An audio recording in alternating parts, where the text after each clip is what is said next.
Hello mga minahal kong kaibigan followers, good evening. Sana nasa magandang kalagayan kayo. Nandito naman ako mangungulit sa inyo. Magdasal tayo ha. Maraming salamat. Sa ngalan sa Ama at sa Anak at sa Espiritu Santo. Amen.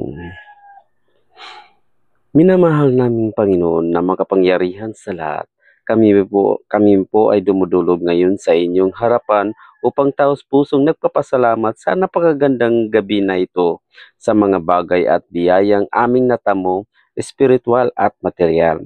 Salamat din po o Panginoon sa mga problema na napakatatag sa amin, sa lakas ng loob, para malabanan namin ang lahat ng pagsubok at sa mga taong aming inspirasyon sa gabi at araw, at sa pagmamahal mong walang katulad, at sa pagmamagkamatay mo sa krus para sa aming mga kasalanan.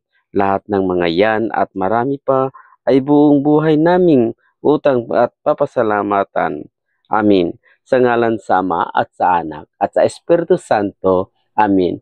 Bye-bye mga minahal kong kaibigan followers. Good night. Salamat.